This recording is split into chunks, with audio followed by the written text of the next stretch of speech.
Anda sedang mendengarkan suara profetis dari para nabi, hambanya John Patrice Vanggidai, Penatua Jemaat Victory Life Community Kupang.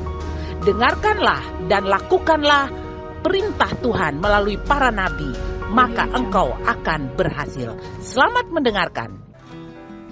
Baik, sore ini saya akan mengajar tentang ajarlah saya berdoa. Katakan, ajarlah saya berdoa. Tema kita sore ini tentang belajar berdoa. Nah, saudara yang kasih, kita baca nanti di dalam Lukas 11 ayat 1, dipersiapkan. Di Lukas 11, di belakang-belakangnya itu, atau di depannya, bukan di depan, di belakangnya. Lukas 11 ke belakang itu 10, 9 dan seterusnya. Di sana ada peristiwa-peristiwa yang besar, yaitu Yesus membangkitkan orang mati, Yesus menyembuhkan orang sakit, Yesus memberi makan 5.000 orang, dan lain-lain mujizat. Dan saudara baca di sana. Nah, apa yang terjadi kalau waktu itu saudara ada di sana? Saya ada di sana. Mungkin kita akan bilang, weh, ini kalau saya sembuhkan orang luar biasa. Ini kalau saya bikin mujizat, 5 roti dikasih makan 5.000 orang, sisa 12 bakul. Wow, hebat. Nah, murid-murid juga pasti bersama dengan Yesus dan mereka lihat Yesus. Harusnya mereka minta itu. Tuhan, ajar saya menyembuhkan orang sakit. Ajar saya bagaimana bikin roti yang 5 itu sisa 12 bakul. Ajar saya membangkitkan pemuda di Nain. Bagaimana pemuda yang lain saya bisa bangkitkan. Ajar saya untuk menyembuhkan orang yang sakit. Anak perwira yang sakit itu dari jarak jauh. Yesus menyembuhkan dia. Ajar aku dong. Ternyata dalam Lukas 11 ayat 1, apa yang terjadi di sana kalau saudara baca? Pada suatu kali, Yesus sedang berdoa di salah satu tempat. Ketika ia berhenti berdoa, berkatalah seorang dari murid-muridnya kepadanya, Tuhan, apa dia bilang? Ajarlah kami berdoa sama seperti yang diajarkan Yohanes kepada murid-muridnya. Ternyata, saudara yang kasih, setiap tokoh dan pemimpin ada cara berdoa. Tetapi kali ini murid-murid tidak ingin supaya mereka berdoa seperti yang diajarkan oleh Yohanes kepada murid-muridnya, tapi mereka meminta setelah mereka lihat Yesus berhenti berdoa, mereka tidak bilang, Yesus ajarlah kita untuk menyembuhkan orang sakit, menyembuhkan orang mati dan sebagainya. Justru mereka minta diajar untuk berdoa. Saudara lihat. Saudara baca di ayat-ayat ini. Petrus dan murid-murid yang lain tidak pernah minta untuk Yesus ajarkan mereka bikin mujizat. Yesus bilang, pergi dan bangkitkan orang mati. Pergilah sembuhkan orang sakit. Amin, saudara. Amin. Pergi dan usir setan-setan. Injak kalajengking. Kalau kamu minum racun maut, kamu tidak akan saudara kasih. Tetapi Yesus kali ini diminta oleh murid-muridnya untuk ajarkan mereka berdoa. Kenapa? Karena mereka melihat Yesus melakukannya. Dan ternyata mereka punya kesimpulan. Oh, kenapa dia bikin mujizat? Kenapa dia bisa bikin roti jadi banyak? Pasti karena dia berdoa. Pasti karena dia berdoa nih. Lalu mereka bilang apa tadi? Yesus, ajarlah kami. Kenapa? Karena bukan sekedar doa sama dengan Yohanes, murid-murid Yohanes saja. Tapi ada sesuatu desakan lain yang mempengaruhi mereka agar mereka terdorong untuk meminta doa. Jadi saudara kekasih, poin ini adalah ini. Berdoa perlu diajar. Perhatikan. Berdoa perlu belajar. Coba katakan, berdoa perlu belajar. Kalau tidak belajar berdoa, tidak tahu berdoa.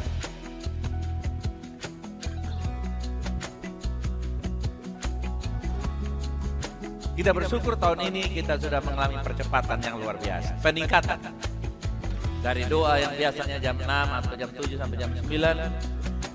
Mulai besok kita berdoa shift jam 2 sampai jam 4. Jam 4 sampai jam 6. Jam 6 sampai jam berapa? 8. 3 shift. 8. Oh ya, apa shift? Kenapa tidak bikin 5 kakak? Oh nanti bersama ya. Kita setia dulu dengan 4 ya. Saudara lihat. 8 jam. Saudara tidak bisa bilang apa.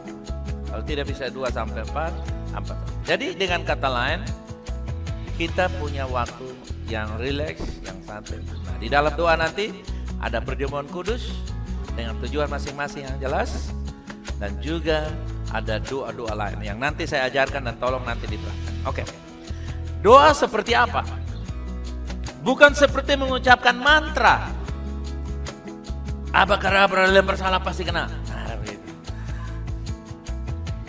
Doa bukan mengubah sesuatu seketika. Doa bukan memohon mengubah sesuatu seketika. Oh Tuhan, rubah anak saya yang nakal ini menjadi boneka. Atau boneka mungkin salah. Tuhan, rubah anak saya yang nakal ini menjadi malaikat. Wih, enak sekali ya. Tuhan bilang enak ya. Lupu anak berubah jadi malaikat ya. Nanti kalau jadi malaikat bukan anak kamu lagi. Tuhan, saya tarik kembali kalau begitu. Kita biasanya cenderung berdoa supaya apa? Rubah. Tuhan rubah keadaannya. Tuhan rubah bos saya yang begitu bengis menjadi mulia dan benar. Doa bukan seperti mantra-mantra yang dibaca-baca. Abakadabra habis gelap terbit terang. Ya memang pasti gelap habis terang. No. Doa itu juga bukan seperti lampu. Saudara tahu lampu Aladin? Pernah lihat? Boom! Umat VLC, apa yang kau perlukan? Di saat ini saya siap menjawab. Ibu-ibu duluan, terutama yang pakai masker putih. Nah. Semua orang lihat habis. Hei, jangan lihat orang lain. Itu contoh. Tapi saudara pernah lihat? Itu film Aladin bukan? Wih, dia enak. Dia panggil diri Aladin muncul. Apa yang kau perlukan? Lalu dapat saudara gini. No. Doa itu bukan mantra-mantra, doa itu bukan seperti Tuhan itu seperti jin kita, jin putih. Tidak ada saudara kekasih. Doa juga bukan untuk memancing Tuhan. Sana ada yang catat ya, semua tangan habis. Oh ada, oke. Doa bukan apa saudara? Cara pancingnya begini. Tuhan, saya mau mengasihi Engkau Tuhan, supaya Engkau tolong saya. Jadi pancing dengan apa? Mengasihi. Nanti kalau Tuhan sudah mengasihi, tolong habis, bilang apa lagi? Nanti lagi ya, Tuhan, saya umpan lagi kalau saya perlu. Doa itu bukan pancing Tuhan. Ada satu bapak berdoa. Tuhan, kalau Tuhan tolong saya menyeberangi gelombang yang besar ini, saya akan bangun gereja dari emas. Istrinya bilang, kangkung saja belum bayar. Dia bilang, tenang, ada umpan bos. Saudara, Tuhan gak bisa. Bilang kiri kanan, Tuhan bukan ikan untuk diumpan. Kasih tahu. Apa? Suka tahu belum? Kasih tahu tadi, kasih tahu. Bukan tahu. Tuhan bukan apa? Ikan kau diumpan. Yang pakai umpan-umpan, saudara kekasih. Yang bisa. Kita doa bukan umpan, doa bukan mantra-mantra, doa juga bukan apa tadi seperti Aladin, jin Aladin, lampu Aladin. Oke? Nah, atau doa bukan yang diulang-ulang. Doa Bapa kami yang diajarkan di dalam Matius 6 yang kita akan segera lihat, Matius 6 ayat yang ke-10. Doa Bapa kami adalah sebuah doa kerajaan. Kingdom prayer. Coba katakan kingdom prayer. Kuat sedikit kamu. Kingdom prayer. Doa kerajaan. Doa Bapa kami adalah apa, saudara? Doa kerajaan.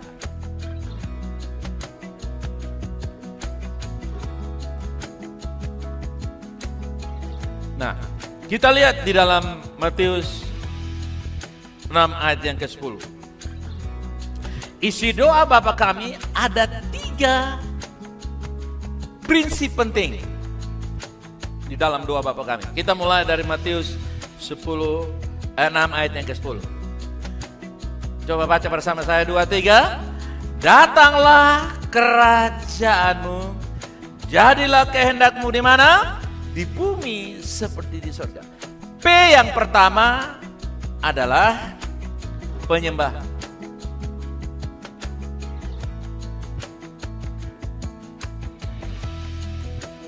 P yang pertama adalah apa, saudara?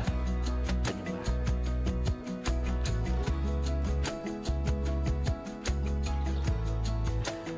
Penyembahan dalam kerajaan Allah diimplementasikan melalui doa. Jadi doa Bapa kami yang kita sering diajarkan di sekolah minggu dan mungkin terakhir kapan saudara berdoa Bapa kami? Mungkin 2-3 hari yang lalu doa Bapa kami ya. Doa Bapa kami yang dimaksudkan Tuhan Yesus bukan kita ulang-ulang Bapa kami yang di surga dikuduskanlah namamu. Lalu nanti besok lagi bukan. Doa Bapa kami itu merupakan template. Saudara tahu template? Template itu seperti beli undangan kepada yang terhormat di tempat. Itu sudah ada. 100 halaman semuanya kepada yang terhormat di tempat. Itu template. Nanti mau isi baru kepada yang terhormat Bapak Benduka di tempat. Dengan hormat. Saya Ibu Ita Ratu Duka. Jadi Ibu bersurat kepada Bapak ini. Oke? Tapi kalau bayangkan Ibu kirim surat kepada Pak Eben tidak tulis nama, kepada yang taruh titik-titik saja. Nanti Pak Eben tanya, Mama ini surat itu siapa? Betul Bapak, khususnya sama siapa? Nanti Pak Eben, bekas satpam saya lebih tersinggung lagi. Kenapa banyak orang tidak menerima jawaban doa, walaupun sudah doa Bapak kami ini ulang-ulang 7 kali tiap hari? Karena seperti kita kirim surat, amplop itu template. Kepada yang terhormat tapi nggak ada untuk siapa di mana kapan nggak ada. Yang mengerti bisa katakan amin. Lalu salah juga kalau tidak salah sih. Cuman nanti seperti saudara kirim amplop kepada yang terhormat.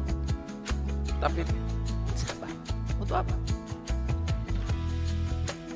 Harus jelas isinya. Nah jadi penyembahan, yang pertama P, pertama apa saudara? Penyembahan. Coba kita lihat ayat selanjutnya, ayat 2. Dari Matius, mari. Ayat 2 bilang apa? Kuat.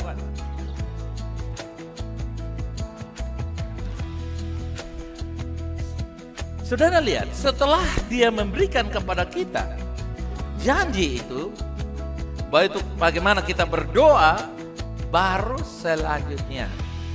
Nah, sekarang saudara perhatikan bahwa ketika Yesus mengajarkan kepada mereka, mereka sangat serius untuk mau tahu apa yang Yesus ajarkan kepada mereka. Sehingga ketika Yesus mengajarkan kepada mereka prinsip ini, mereka bingung, kenapa? Dia bilang, datanglah kerajaanmu. Ternyata saudara kekasih, dia sedang berbicara tentang bagaimana penyembahan yang akan kita berikan pada waktu kita berdoa. Jadi berdoa itu bukan sekedar, saudara kekasih, kita memohon-mohon, tapi diawali dengan bagaimana kita memberikan penyembahan kita kepada Tuhan, agar Dia sebagai Raja yang berkerajaan dapat menerima penyembahan kita. Kalau saudara lihat di dalam Lukas, tadi saya maksudkan Lukas ayat yang kedua, dari Lukas pasal yang ke-11 itu sangat jelas. Jawab Yesus kepada mereka, apabila kamu berdoa, katakanlah, Bapa, dikuduskanlah namamu. Oke, tadi saya salah membuka ayat ini. Yang benar yang dimaksudkan di sini adalah Lukas 11. Tadi ayat 1 diajar untuk kita berdoa. Ayat yang kedua, cara yang diajar dimulai dengan apa? Penyembahan. Coba katakan, penyembahan. Jadi penyembahan di sini, dengar ini kalimat.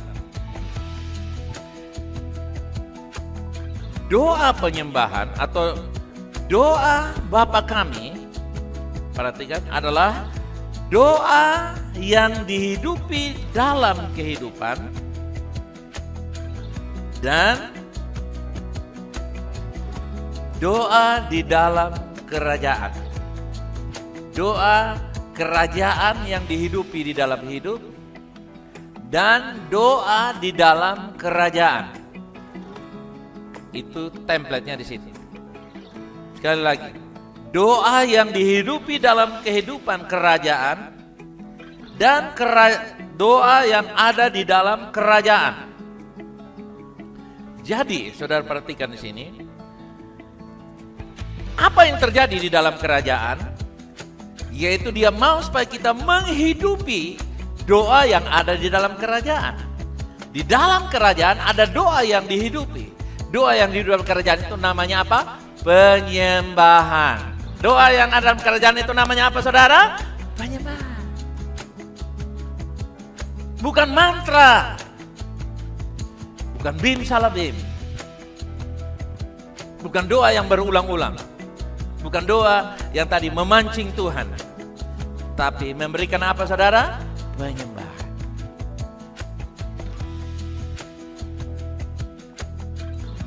Raja yang memerintah atas hidup kita yang harus disembah. Jadi tiap kali kita lihat Yohanes pasal yang keempat. Buka Yohanes pasal yang keempat ayat 22 sampai 24. Yohanes pasal yang keempat ayat 22 sampai 24. Kamu menyembah apa yang kamu tidak kenal. Kami menyembah apa yang kami kenal. Sebab apa? Keselamatan datang dari bangsa Yahudi. Tetapi saatnya akan datang dan sudah tiba. Kapan? Sekarang. Bahwa penyembah-penyembah yang benar akan menyembah apa? Dalam apa? Roh dan kebenaran. Sebab Bapa menghendaki atau Bapa mencari penyembah-penyembah yang demikian. Bilang di kanan kiri, Bapa mencari engkau sebagai penyembah yang benar. Kasih tahu kepada dia.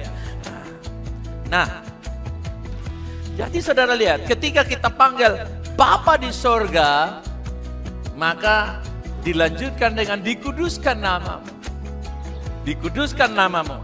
Itu artinya kita memberikan penyembahan. Nah, penyembahan itu akan menjadi benar kalau kita mengenal siapa yang kita sembah. Makanya tadi di dalam ayat ini dikatakan, kamu menyembah apa yang kamu tidak kenal. Kami menyembah apa yang kami kenal.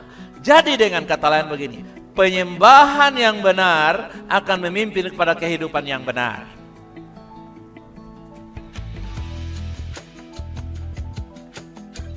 Dan Bapa mencari apa, saudara? Penyembah-penyembah yang menyembah Dia di dalam roh dan kebenaran. Saudaraku yang kekasih, pengenalan yang benar menghasilkan penyembahan yang benar.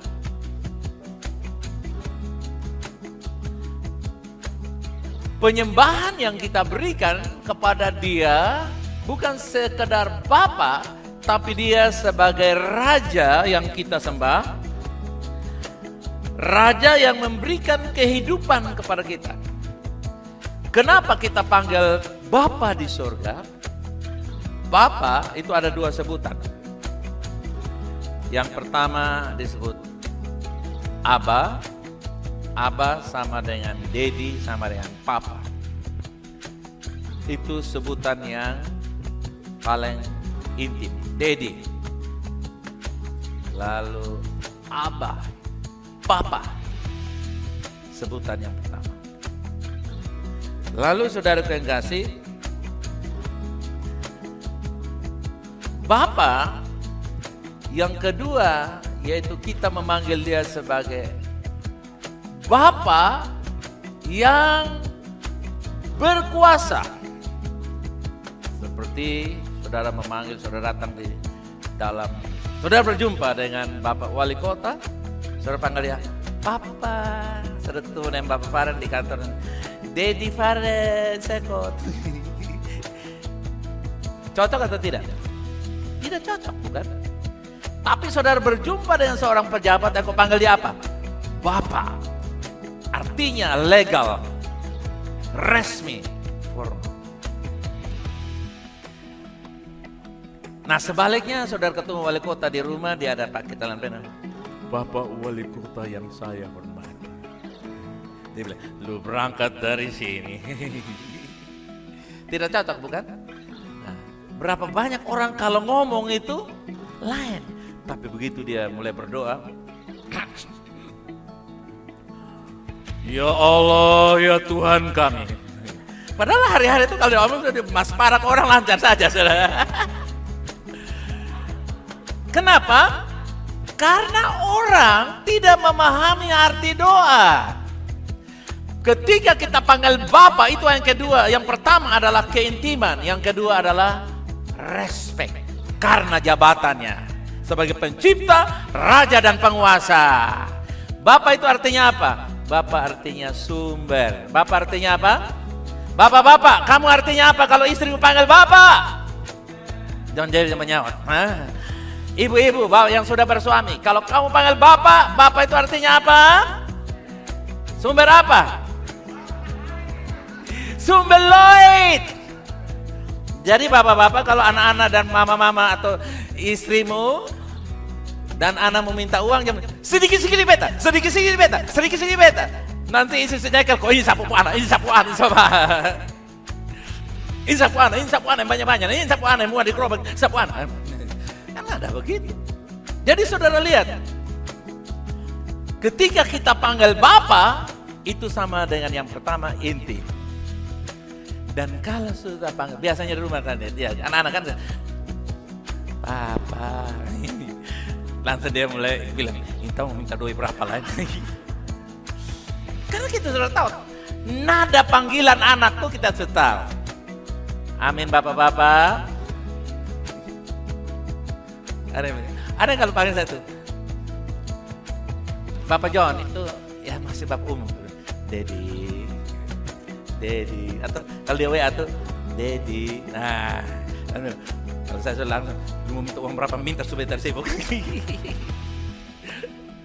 Saudara lihat, dengar waktu kamu panggil Bapak, gak usah khawatir apa yang kamu makan dan minum. Burung dia pelihara, cicak dia tahu, toke dia tahu, kamu dia lebih tahu lagi. Amen. Jadi saudara yang kasih,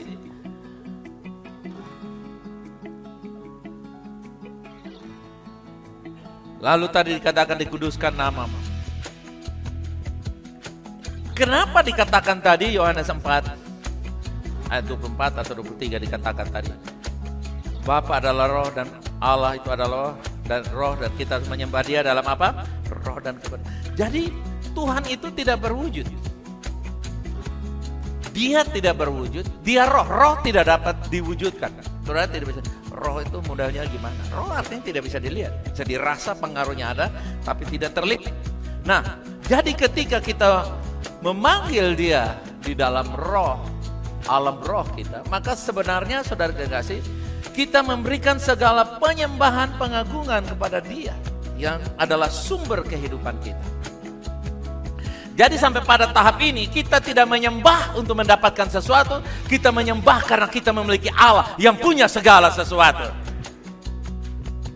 Oke? Katakan, saya tidak menyembah untuk mendapatkan sesuatu, tapi saya menyembah Allah yang memiliki segala sesuatu. Dan termasuk saya dan saudara adalah milik Dia. Oke, nah next. Kita lihat. P yang kedua. Dari Lukas 11. Bagian kedua yang terakhir bilang apa?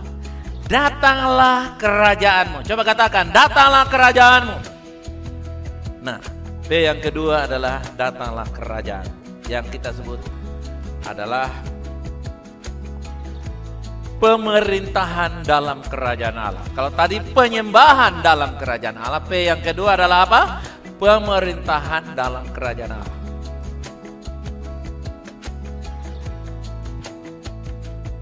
Kerajaan Allah dalam bahasa Arab tuh, kalau saudara baca ada satu gedung ibadah namanya Basilea. Coba katakan Basilea. Basilea yaitu pemerintahan Allah secara rohani dan moral atas setiap orang yang lahir baru, atas gereja, keluarga, atas seluruh dunia. Atas seluruh dunia. Sekali lagi, Basilea atau pemerintahan Allah secara rohani dan moral. Coba katakan, secara rohani dan moral atas seluruh dunia, dalam kurung saya, keluarga, dan saudara mesti tahu, tulis dengan simpel-simpel. Oke, kita lihat pemerintahan kerajaan Allah datang oleh pekerjaan Roh Kudus. Makanya Roma 17 ayat yang ke-14 dikatakan bahwa 14 ayat 17 coba kita lihat sebentar sana. Roma pasal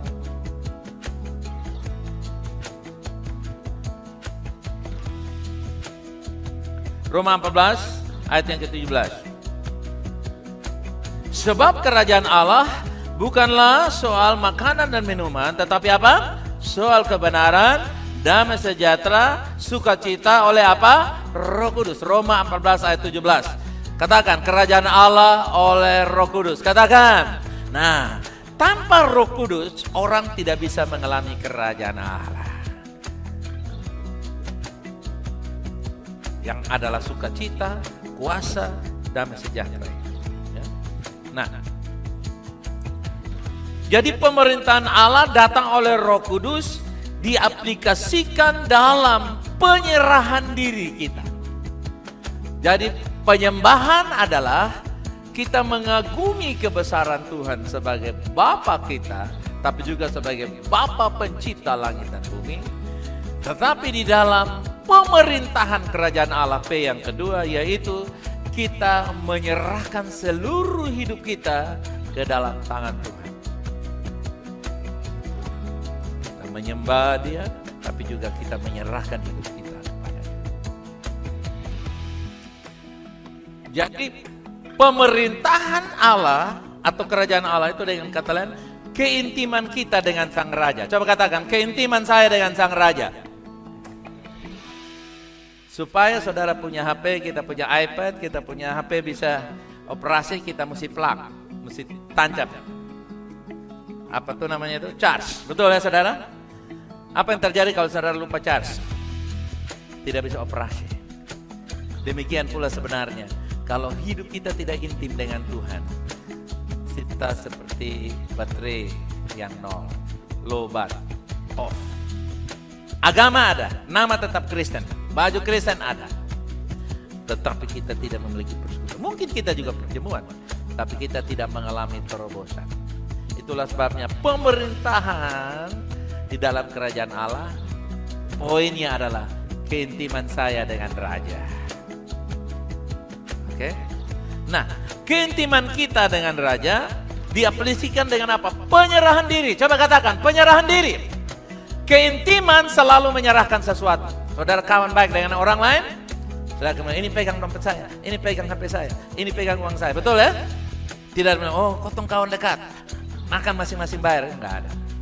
Pasti ada traktir. Bisa juga begitu, tapi intinya adalah keintiman selalu mengakibatkan kita mengoffer, memberikan sesuatu. Intim dengan Tuhan, pasti kita menyerahkan hidup kita kepada Tuhan. Dan ketika kita menyerahkan hidup kepada Tuhan, Alkitab berkata, anugerah di dalam roh mengerjakan segala keinginan yang baik.